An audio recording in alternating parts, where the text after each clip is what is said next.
24 will be the prefix length. Okay, the network addresses. So 24, once we get it here, we can write /24 everywhere. And because the address was given here 190.100.00, okay, so this is taken here initially.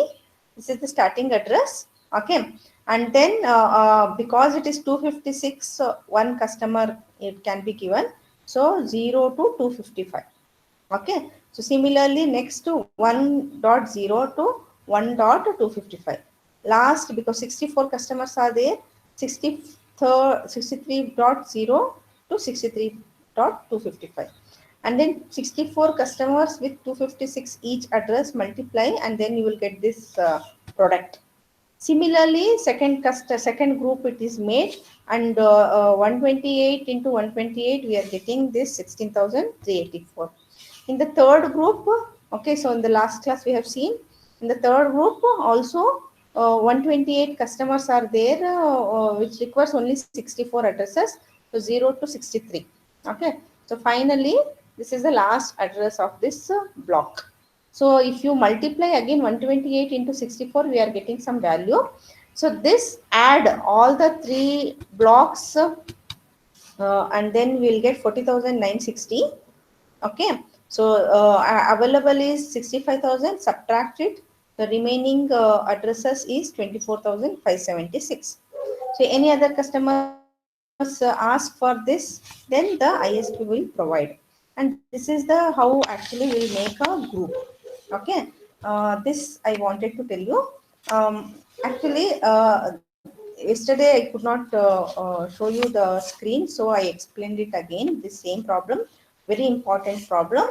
Okay, so then next we will discuss this in the one more PPT. Okay, one second, I'll just go to that.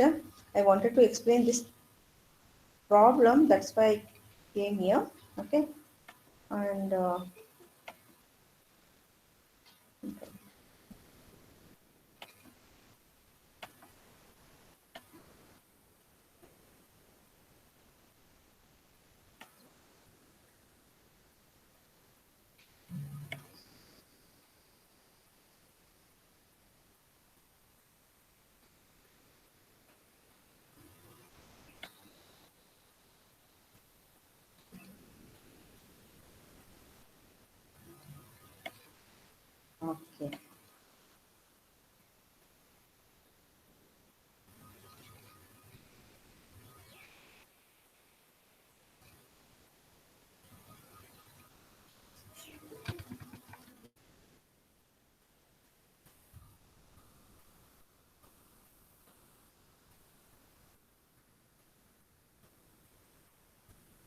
Okay.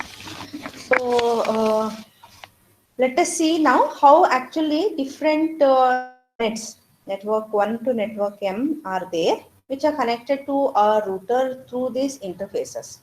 Actually, this routing process will take place using a forwarding table, where we have network addresses of each network, and then first address. Okay, and then we have the interfaces. So depending upon these interfaces, we call it as the interface here, not the ports. So based on that, communication will be happening. Okay, so this is very important. Please see here one more example. Okay, you can just take its pic, or I will share this. An organization is granted a block of addresses. You should do it. This is like homework for you. An organization is granted a block of addresses with the beginning address is given. The organization needs to have three subblocks, okay, and using three subnets. One subblock of 10 addresses, second one will have 60 addresses, third will have 120 addresses. So design the subblocks. So this you have to do it, okay. I will share this question later. Okay. Now, mm,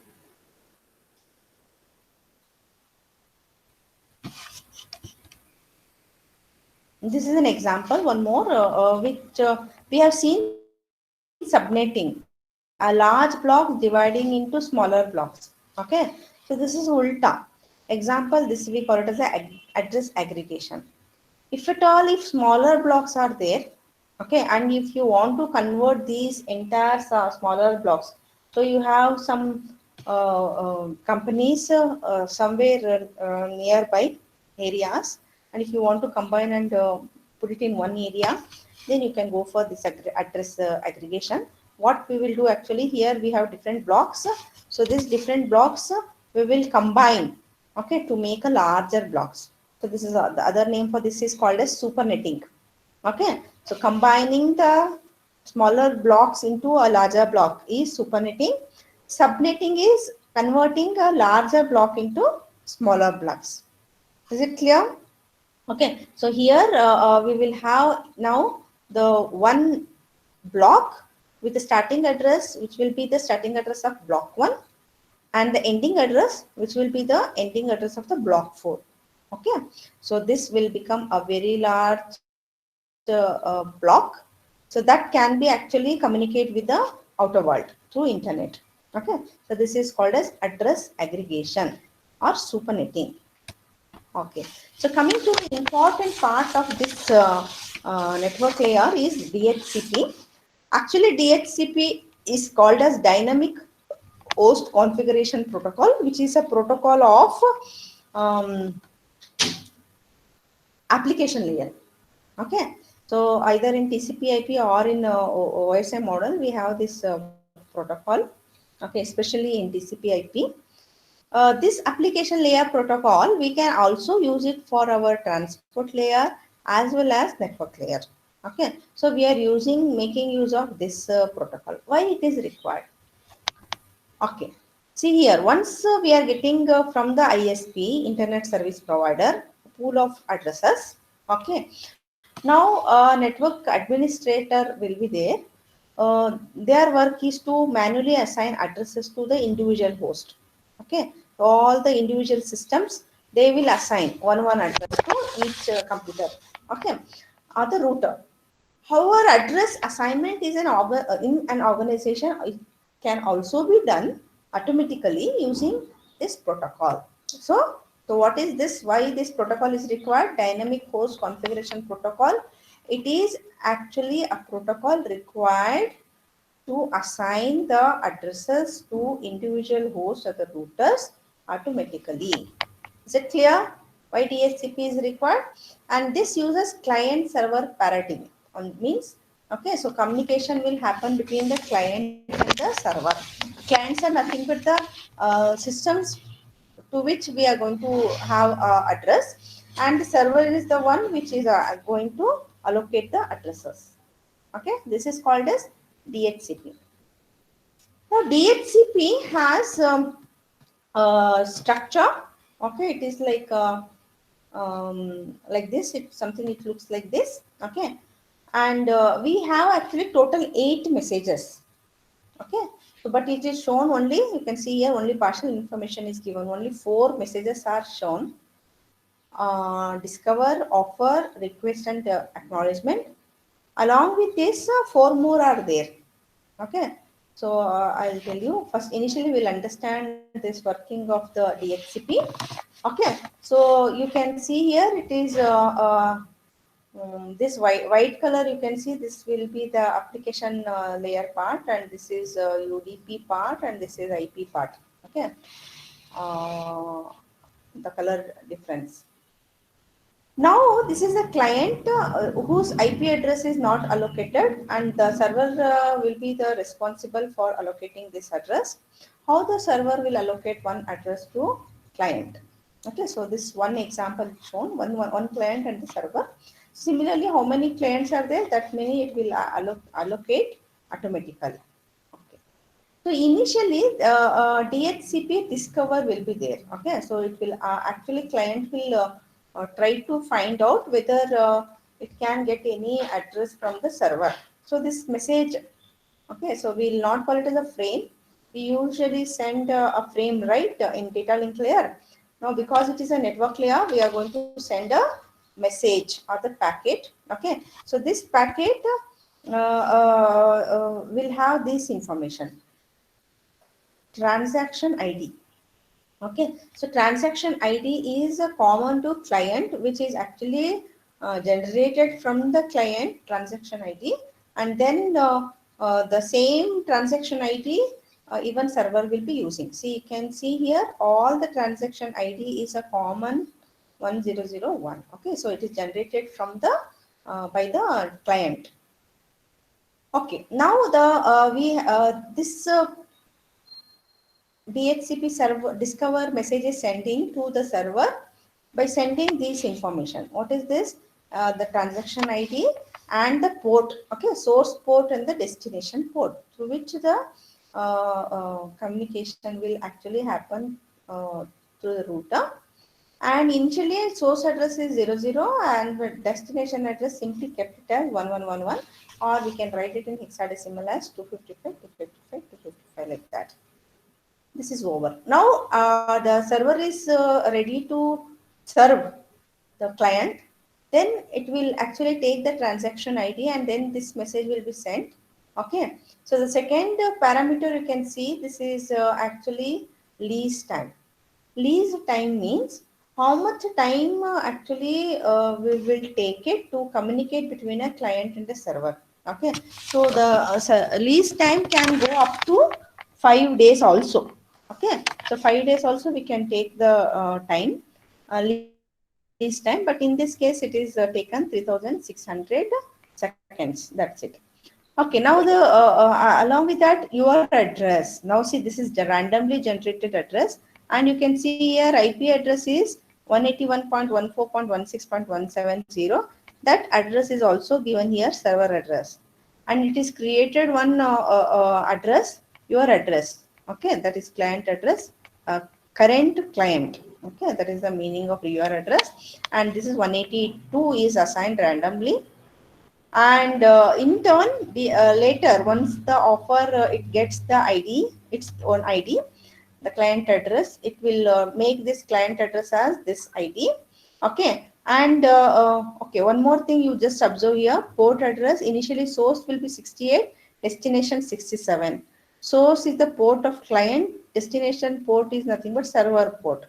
But when actually the offer will go from server to client, you can see here the source port will be exchanged. Now this is 67 and this is 68. Okay, so this port should be taken care, and then the request will actually come. Okay, um, from the client. Okay, so because it got to know now the server address, the client address. Okay, the port is already it was knowing, and now along with that request it is actually getting this address also, source address. Okay, so this address it is taking here because this has become now source, is it not? And now later you can see here uh, uh, acknowledgement is coming, going from the server to the client. Okay, so along with all this information, is it clear? This is only part of it is shown. Okay, so along with that some more this is there messages. Okay, so which DHCP supports, like we have here acknowledgement. Now suppose if the acknowledgement is not ready, then DHCP NACK. Okay, so that message can be sent. Okay, if at all if the server is not ready to send the acknowledgement.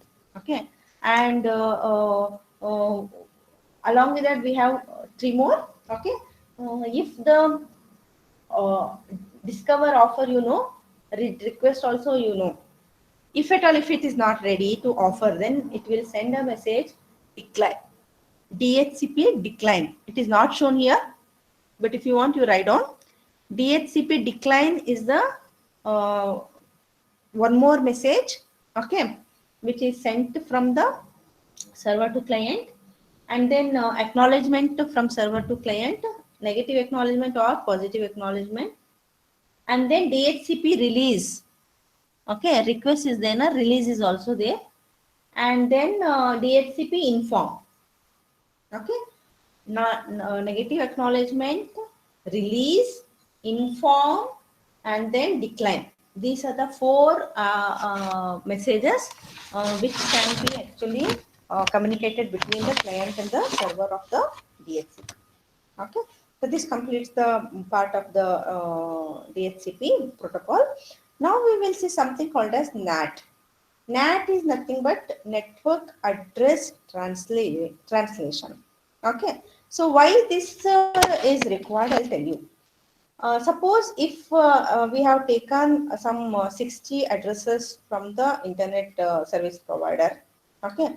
So how actually the allocation of the addresses will be done, you know, right? Okay. So once 60 addresses it is given to a small organization, next 61st it would have given to some other organization, correct?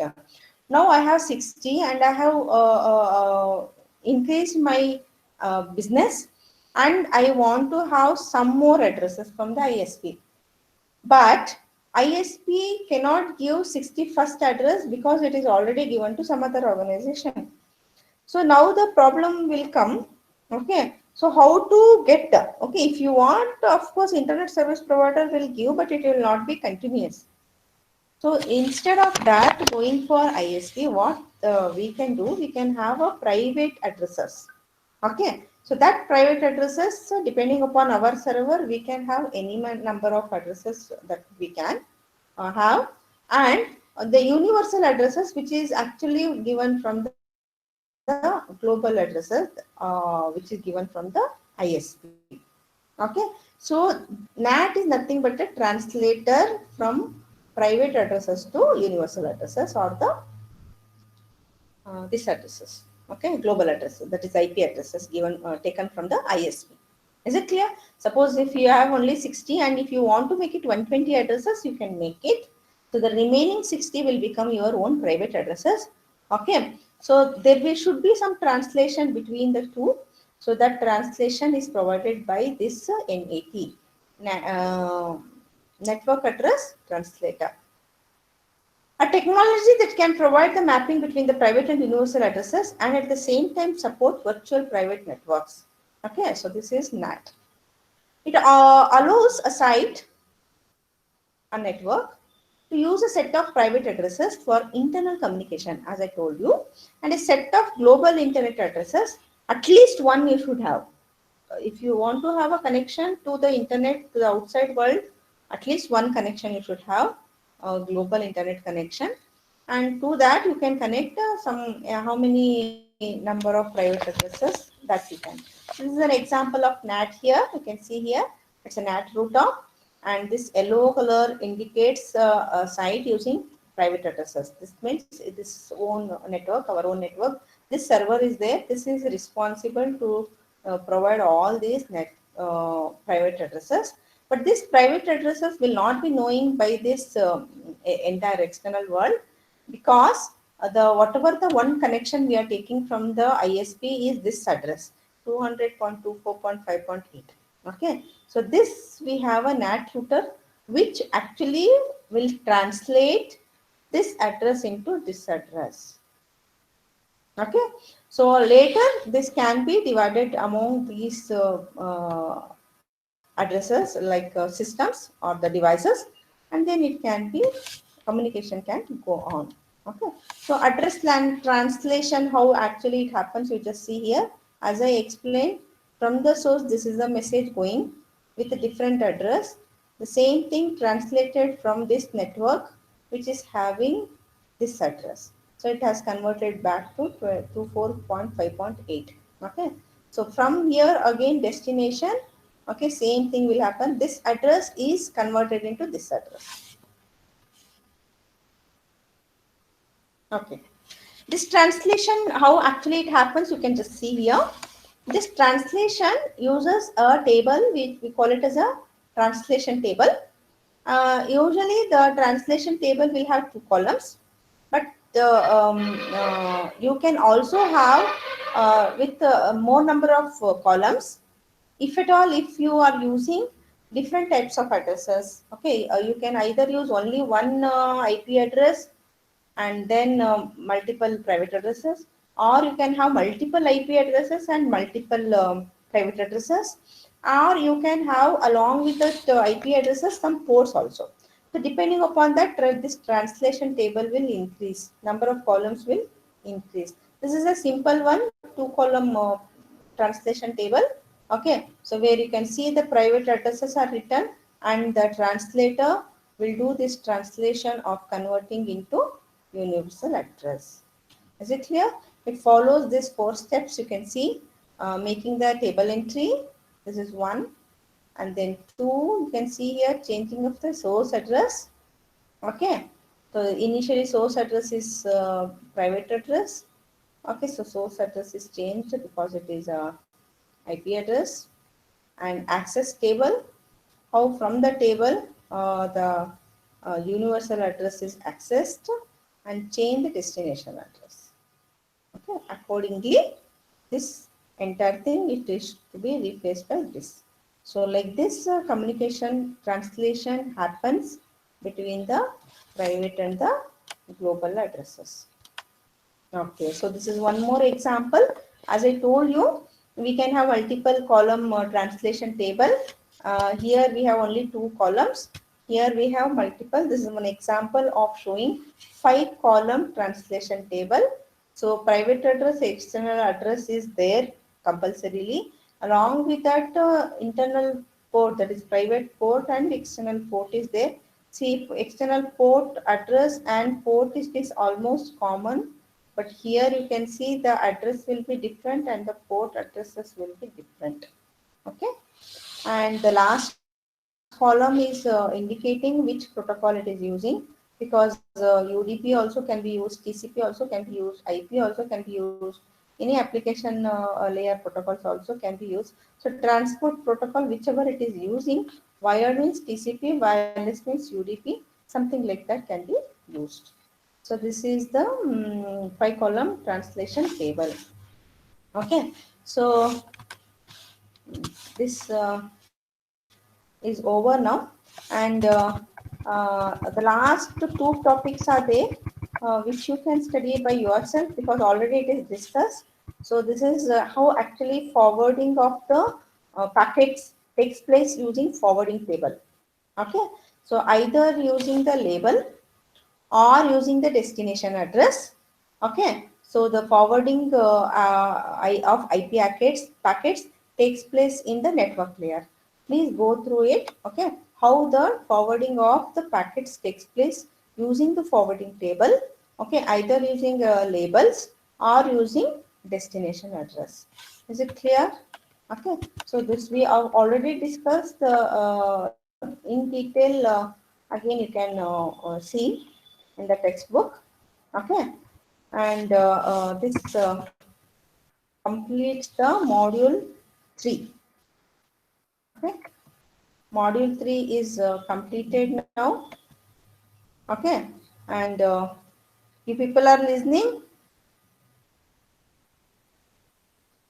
Yes, ma'am. Okay, you write your name and your send in the uh, right for the attendance. I will save it. And next class, Friday. Okay, listen all of you. I'll be conducting a quiz. Okay, so each time whenever we are actually finishing one module, either assignment should be given or the quiz.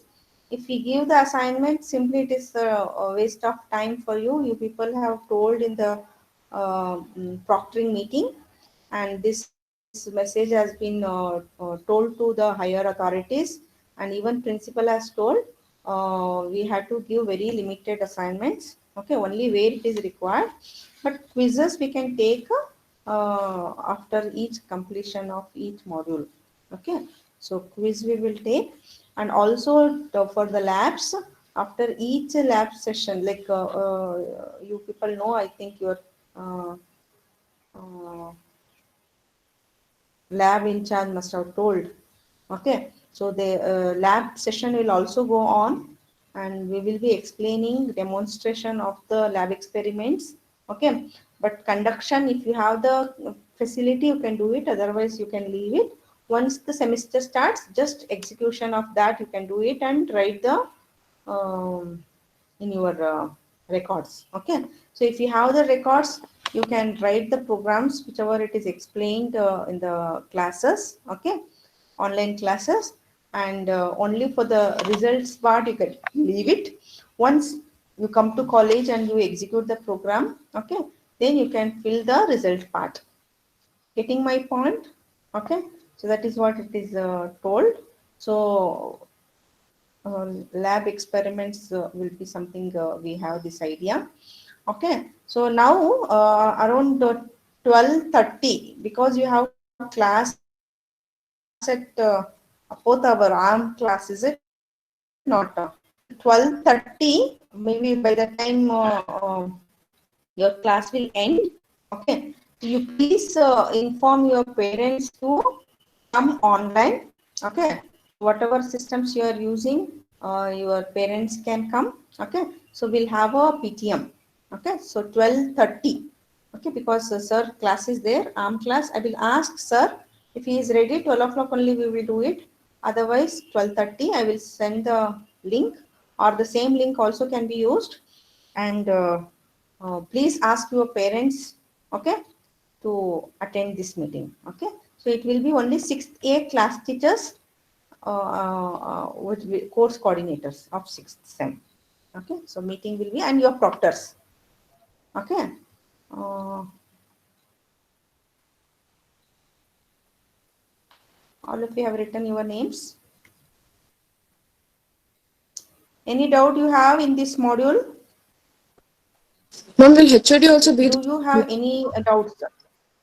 Yes, tell me. Ma'am, will HOD also be there for the PTM?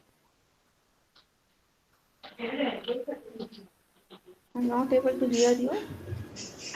Will HOD ma'am be there for PTM, ma'am?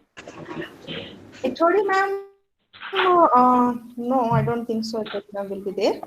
Uh, I will send the link to the group, faculties group. She may come or she may not come. I don't know. Yes, ma'am. Yes, you want to talk to your parents? Wants to talk to HOD? No, that's fine. They just asked me, ma'am, so I thought I'll ask. Yes, Okay, ma'am. okay. No, she cannot, because now all the classes meetings are going on. Okay, so yesterday fourth semester A and B section they did together. Okay, so but because your sixth semester we are not able to make it common, so it is different time. Otherwise, all the parents of sixth semester we could have asked them to join. Okay. Um, Yes, any doubt, other doubt, anything? So in this module, third module, I will be conducting one quiz. Please go through it. I will send all the material, okay, whichever I have used. You go through it, okay, and very simple quiz I will be conducting on Friday, your class, okay. So each module after that we have to conduct one quiz. So I'm going to conduct instead of assignment, you can do quiz. That is better, okay. And after lab experiment also, Saturday, every Saturday you will have lab quiz, okay. So they will ask some 4 to 5 questions based on your lab experiments. It will be a quiz, okay. So be prepared for this. Any other doubts you have? Okay, you can go through the this also. Um,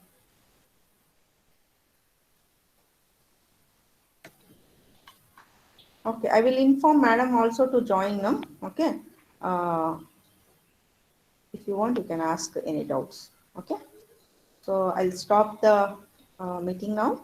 Okay, so next class we will see. Be prepared for the quiz. Okay.